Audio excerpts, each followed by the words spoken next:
untuk sapaannya? Baik, supaya lebih bersukacita lagi, Teacher akan menyapa dulu untuk anak-anak kami yang ada di rumah yang tetap mengikuti worship kali ini. Teacher akan sapa dulu dari SMP sampai SMA. Yang pertama Teacher akan sapa dulu untuk anak SMA. Shalom anak SMA. Shalom. Jangan mau kalah ya yang untuk SMP. Shalom anak SMP.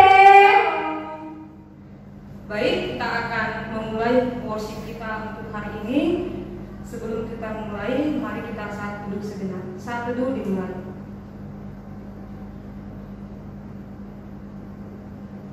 Saat duduk selesai. Kata lelah di dalam kehidupan kita pasti ada. Kata menyerah juga pasti ada. Tetapi saya yakin, kita juga berharap di dalam Tuhan tidak ada kata lelah. Kita angkat satu lagu pujian buat kemuliaan Tuhan, jangan lelah.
Memulai worship kami mulai dari awal hingga pertengahan hingga kami akhiri Tuhan, walaupun dalam kondisi kami berada di rumah kami masing-masing, kiranya pemeliharaan Tuhan tetap berjaga-jaga atas kami. Kami percaya kami ibadah ini ke dalam tangan pengasihan kiranya Engkau yang berkati. Hanya di dalam nama anak Tuhan Yesus Kristus kami berdoa bahkan mengucap syukur. Terima kasih ya Tuhan. Amin. Amin. Sungguh sukacita yang luar biasa untuk kita bisa worship bersama-sama walaupun di dalam rumah kita masing-masing. Untuk saat ini kita ingin hati kita tetap diselidiki oleh Tuhan. Apakah kita masih menyerahkan hidup kita, masih bergantung kepada Tuhan? Untuk itu mari kita angkat lagu pujian kita, Selidiki Aku.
Untuk itu kita akan angkat lagu kita, Firman-Mu Pelita bagi Kakiku.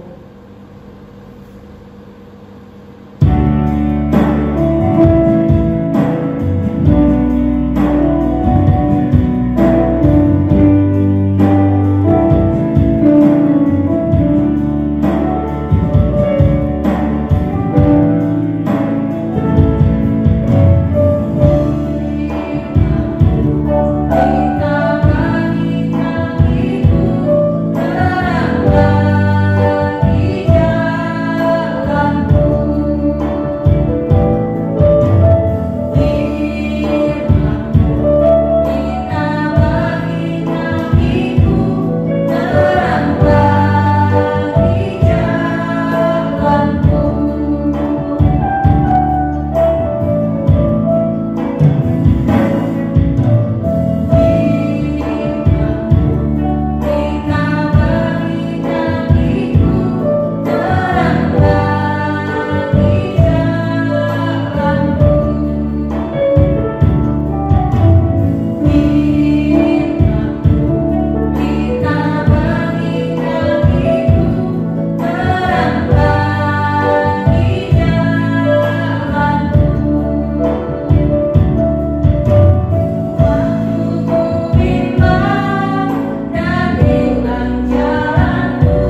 beribadah pada pagi hari ini.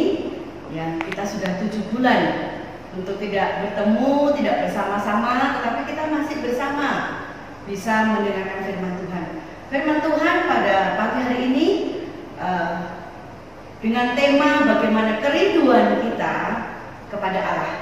Kerinduan kita kepada Allah, bagaimana Allah tersenyum di dalam kehidupan kita ketika kita melakukan banyak hal yang menyenangkan hati Dia. Tetapi sebelum kita bersama-sama mendengarkan firman ini dan membaca Alkitab, mari kita bersama-sama masuk di dalam doa. Mari kita berdoa. Kami bersyukur ya Tuhan karena pada pagi hari ini kami boleh bersama-sama untuk kembali beribadah, untuk memuji, memuliakan nama-Mu dan juga untuk mendengarkan firman-Mu. Urapi setiap kami yang mendengarkan ya Tuhan dimanapun kami berada, maupun hamba-Mu yang akan menyampaikan firman. Kiranya firman ini menjadi kekuatan kami, menjadi bekal hidup kami, sehingga kami memiliki hidup yang takut akan Tuhan. Terima kasih Tuhan, dengar doa kami. Di dalam nama Tuhan Yesus kami berdoa dan bersyukur. Amin. Nah, kerinduan akan Allah itu di dalam kitab Mazmur pasalnya yang ke-42 ayat 2 dan ayat yang ketiga mengatakan demikian: seperti rusa yang merindukan sungai yang berair, demikianlah jiwaku merindukan Engkau ya Allah. Jiwaku haus kepada Allah yang hidup. Bilakah aku boleh datang melihat Allah? Sekali lagi, Mazmur 42 ayat 2 dan ayat yang ketiga. Sudah ketemu semua kan? Mari kita baca secara bersama-sama. 2, 3, ya. Seperti rusa yang merindukan sungai yang berair, demikianlah jiwaku merindukan Engkau ya Allah. Jiwaku haus akan Allah, kepada Allah yang hidup. Bilakah aku boleh datang melihat Allah? Nah, kerinduan akan Allah itu bagaimana juga kita rasakan di dalam kehidupan kita saat ini. Kerinduan kita untuk bertemu dengan teman-teman, kerinduan kita untuk kita kembali ke sekolah, kerinduan kita untuk melakukan banyak hal yang tidak dibatasi oleh apapun. Sehingga dengan kerinduan itu, bagaimana cara kerinduan itu? Nah, kerinduan ini sangat-sangat kita dambakan di dalam kehidupan kita. Khususnya anak-anakku yang punya pacar nih, bagaimana kerinduan dengan pacarnya? Nah, kalau ada satu kerinduan dengan pacar, dengan orang yang cita-citai, dengan sahabat kita, dengan orang tua kita, pasti ada sesuatu. Kenapa? Nah, ini perlu dijelaskan dan perlu mengetahui kenapa kita merindukan Allah. Kenapa kita merindukan Allah? Sehingga Allah melihat kita menjadi tersenyum untuk apa yang kita lakukan dalam kehidupan kita. Nah, kalau kita kerinduan kita dengan pacar kita seperti apa? Oh, mau telepon lah, SMS, WA dan macam-macam. Karena kita merindukan dia. Kenapa kita merindukan? Karena ada kaitan, ada hubungan, ada kaitan dengan erat bahwa kita itu mencintai, mengasihi pacar kita. Nah, kalau kita merindukan Allah sehingga melihat Allah itu tersenyum, berarti ada sesuatu yang ada pada diri kita, yang itu akan membuat kita bagaimana kita merindukan Allah. Ada 4 hal. Di dalam 4 hal ini kita akan belajar secara sepintas dan tidak terlalu lama. Yang pertama, bagaimana kita memiliki kerinduan kepada Allah sehingga membuat Allah tersenyum. Apa yang mendasari itu? Yang pertama yang mendasari, pada waktu kita percaya dengan segenap hati, percaya dengan sungguh-sungguh bahwa Allah mengasihi saya, Allah telah menyelamatkan saya, Allah telah menebus dosa saya, sehingga di dalam diri saya ketika saya percaya dan mengenal Allah, disitulah kita memiliki kerinduan terus-menerus di dalam hidup kita kepada Allah. Nah, di dalam kerinduan itu ada apa lagi? Kerinduan kepada Allah sehingga dalam hidup kita selalu beriman, percaya secara sungguh-sungguh kepada Allah. Beriman, segala kekhawatiran, segala kesulitan, segala pergumulan itu kita akan hadapi bersama Allah. Karena kita beriman. Kenapa? Karena kita selalu merindukan, percaya bahwa Allah akan membuat sesuatu menjadi di dalam kita percaya dengan segenap hati, ada apa? Ada tanda yang kita lakukan, yaitu perubahan yang radikal. Seringkali kata radikal itu sesuatu yang negatif, tapi bukan. Radikal kalau dilakukan dengan sesuatu yang positif, itu akan berdampak besar bagi dunia ini, berdampak besar bagi kehidupan kita, yaitu perubahan hidup yang radikal yang harus kita miliki dalam kehidupan kita. Bagaimana perubahan hidup yang radikal dalam kehidupan kita? Contoh, di awal ajaran, di awal Maret, ya awal Maret atau akhir Maret lah, Intercessor juga memberikan firman Tuhan, menyampaikan firman Tuhan mulai perubahan radikal. Siapa? Ayo, siapa? Sakeus. Perubahan radikal Sakeus yang seperti apa menjadi seperti apa? Perubahan radikal juga dialami oleh Daud. Daud yang takut akan Tuhan, berpaut kepada Tuhan. Dialami oleh siapa lagi? Oleh Yusuf. Dibenci, tidak dipercaya, difitnah, tetap dia berubah menjadi orang yang takut akan Tuhan. Sakeus ada perubahan yang radikal. Nah, kalau kita ada kerinduan kepada Allah sehingga Allah tersenyum kepada kita, yaitu kita harus ada perubahan radikal. Perubahan radikal seperti apa yang Allah mau? Itu sikap kehidupan kita sebagai anak-anak remaja. Sebagai anak-anak remaja, anak-anak yang bergelora, anak-anak yang memiliki semangat yang luar biasa. Jangan sampai perubahan radikal semangat itu dipakai untuk demo yang tidak ada gunanya apa-apa. Demo, Omnibus Law, bukan apa, Omnibus Law, bukan ada. Oh, itu undang-undang Omnibus Law, benar? Oh iya, Omnibus Law ya. Mereka pakai demo, anak-anak STM, SMK, semua mahasiswa. Kata kok membuat perubahan radikal. Mereka belum mencerna bagaimana hidup ke depannya. Bagaimana undang-undang itu diberikan kepada pemerintah untuk bangsa Indonesia ini. Nah, anak-anakku yang dikasih oleh perubahan radikal bukan itu. Perubahan radikal hidup kudus, hidup sungguh-sungguh berpaut, menyerahkan seluruh hidup kita kepada Allah. Itu adalah perubahan radikal. Cita-cita kita semua yang ada kita serahkan kepada Allah. Ya. Yang pertama tadi dikatakan bahwa kerinduan akan Allah yang membuat Allah tersenyum kepada kita. Ketika yang pertama kita percaya dengan sepenuh hati. Nah, percaya dengan sepenuh hati perlu apa? Perlu beriman, perlu perubahan hidup yang ada dalam kehidupan kita. Yang kedua, kerinduan akan Allah sehingga Allah tersenyum dengan kita adalah bila kita mengasihi Allah di atas segala sesuatu yang ada dalam kehidupan kita. Mengasihi Allah di atas segalanya. Oke. Cerita dalam Alkitab seorang pemuda, Tuhan, aku mengikuti aku sudah ini, sudah itu, sudah semua. Dia lakukan yang terbaik. Tetapi Allah mengatakan apa? Jual hartamu, jual semuanya, ikutlah aku. Anak pemuda ini berpikir, jual harta, jual semuanya untuk itu. Pikir-pikir, ternyata seorang pemuda ini masih terpaut dengan hartanya, masih terpaut dengan kekayaannya, masih terpaut dengan hebatnya dia. Berarti dia belum mengasihi Allah dengan di atas segalanya. Dan mengasihi Allah di atas segalanya yaitu bahwa kita melakukan apa? Dengan mengasihi Allah kita akan menghilangkan. Kita akan mengatakan mengasihi Allah di atas harta, mengasihi Allah di atas kepentingan kita, mengasihi Allah di atas kedudukan kita, mengasihi Allah di atas hobi kita, dan mengasihi Allah di atas segala sesuatu yang ada dalam kita. Hobi kita. Tatkala kita mengasihi apa yang ada di dunia ini, perhatikan baik-baik. Ketika kita mengasihi apa yang ada di dalam dunia ini, melebihi kasih kita kepada Allah, itu sudah membuat berhala dalam kehidupan kita. Bahwa mengasihi dunia, mengasihi segala sesuatu lebih daripada mengasihi Allah, itu sudah menjadi berhala dalam kehidupan kita. Game menjadi berhala hidup kita. Kepuasan kita menjadi berhala. Kehebatan kita menjadi berhala kita. Kalau itu kita tempatkan di atas Allah. Yang kedua tadi, ketika kerinduan akan Allah sehingga Allah membuat tersenyum di dalam kehidupan diri Allah, yaitu ketika kita mengasihi Allah di atas segalanya. Mazmur pasal yang ke-12 ayat yang pertama dan ayat yang kedua. Karena itu persembahkanlah hidupmu sebagai persembahan yang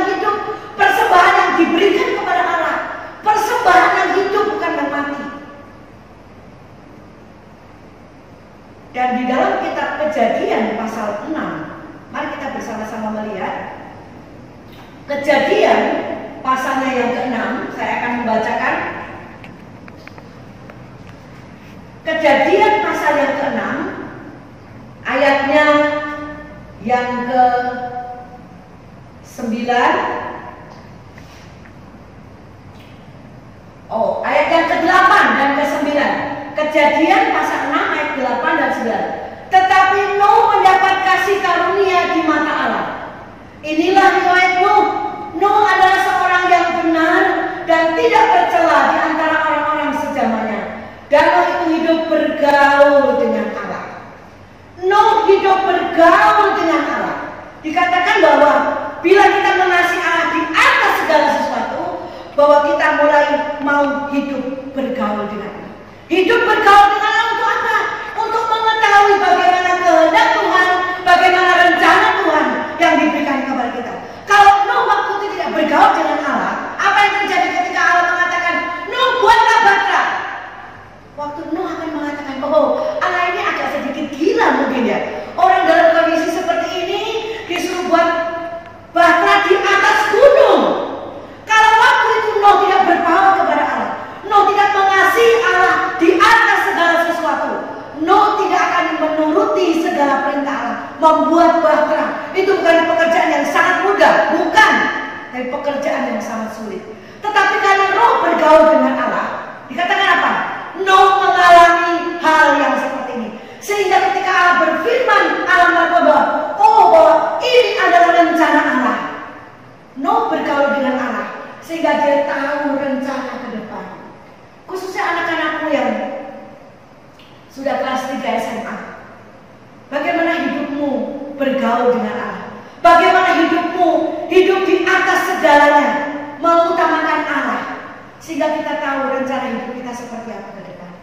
Ketika kau lulus SMA, kau mau kemana? Apa tujuanmu? Apa pimpinan Tuhan ke depan? Apakah kita sudah berpikir seperti itu? Atau kita masih belum tahu? Nggak tahu lah, teacher. Tetapi justru kalau kita hidup bergaul dengan Allah, hidup kita menaruh segala sesuatu di atas diri kita, di atas Allah, itu kita akan tahu rencana Allah. Sehingga Nuh tahu, akhirnya Nuh membuat bahtera itu. Pergaulan Nuh dengan Allah mengarahkan bagaimana dia mengerti kehendak Tuhan.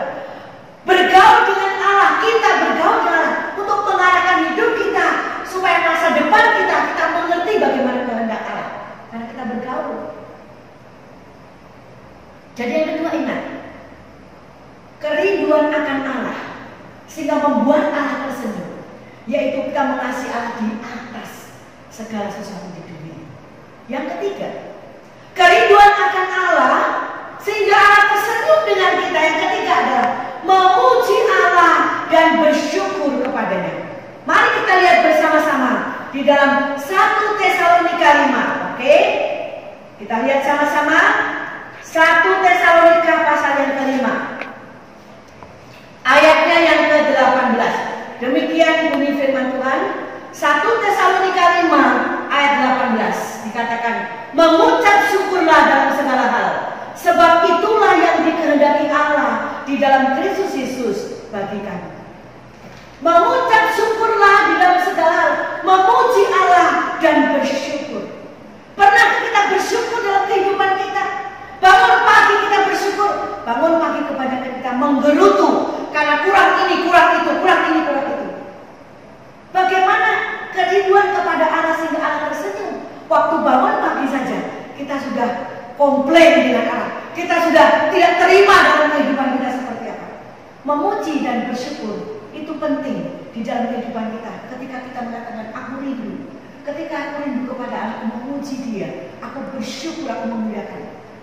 Aku rindu untuk menyenangkanmu, menyenangkanmu, senangkanmu. Hanya itu kerinduanku, menyenangkanmu, senangkanmu Tuhan. Hanya itu kerinduanku.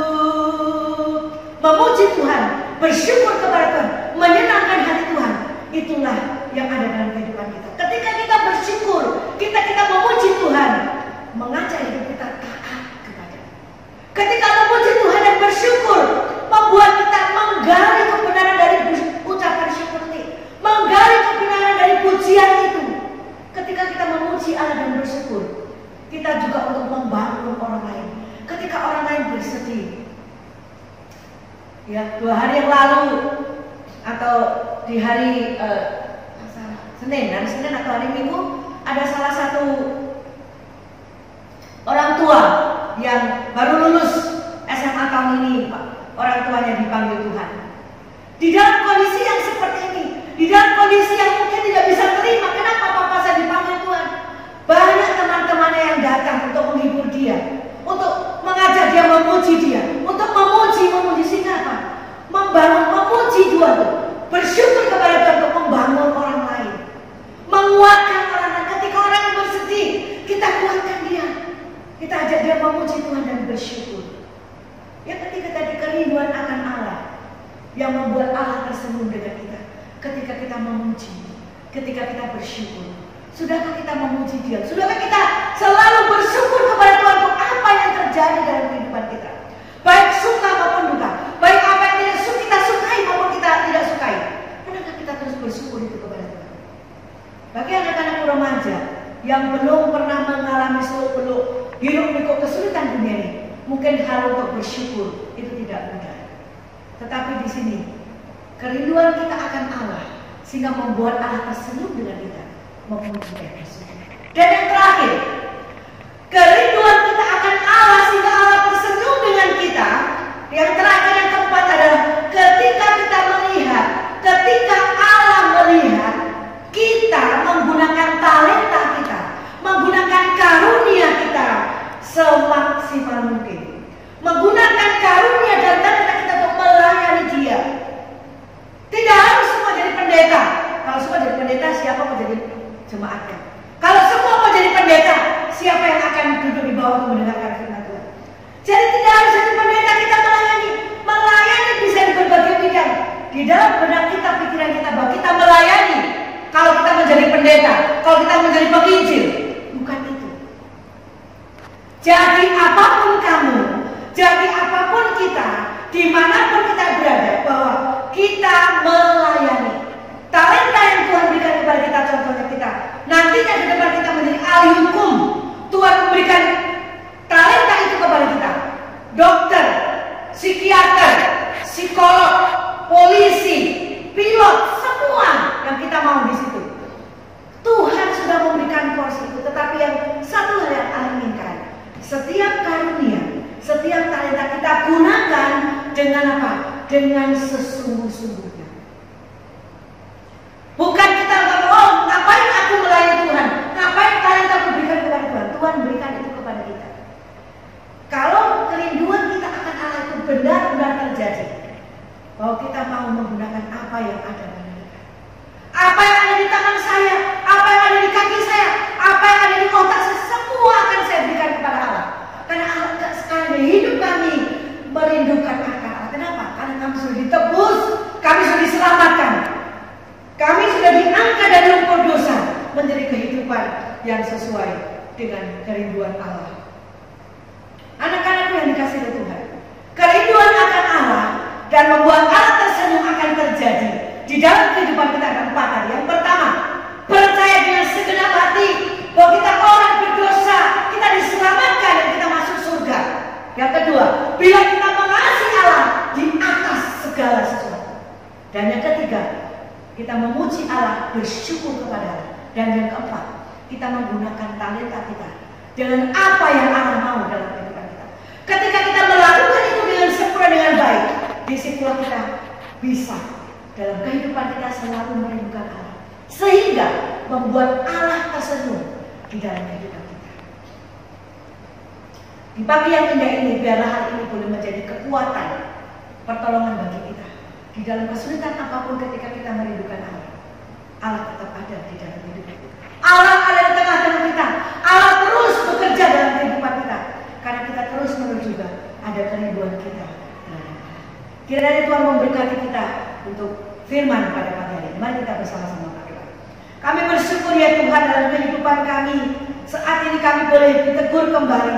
Kami boleh diajar kembali bagaimana hidup kami yang sudah ditebus, yang sudah diselamatkan, menandakan bahwa hidup kami memiliki kerinduan terus-menerus kehidupan kami untuk rindu, memuji dan memuliakan Tuhan. Kerinduan kami terhadap Allah sehingga membuat Allah tersenyum dengan kehidupan kita.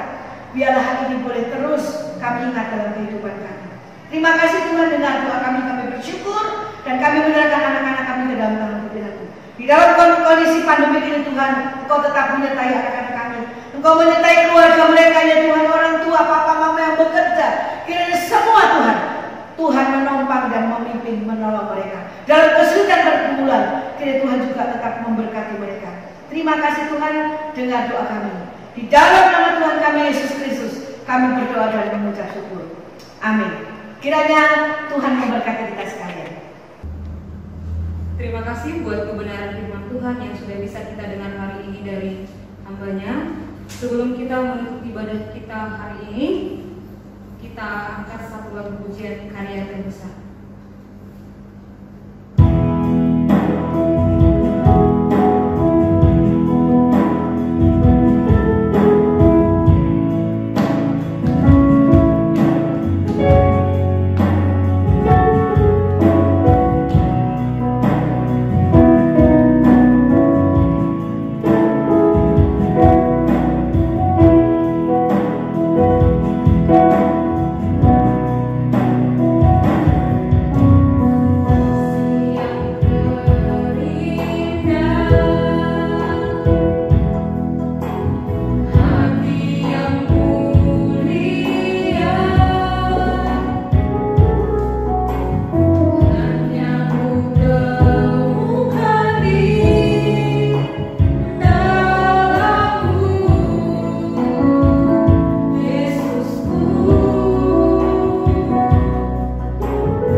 kami ini, Tuhan. Terima kasih juga buat firman yang bisa kami renungkan, firman yang kami bisa dengarkan ya Tuhan. Berkati hamba-Mu yang telah menyampaikan firman-Mu ya Tuhan, dan berkati kami yang telah mendengarkan firman-Mu.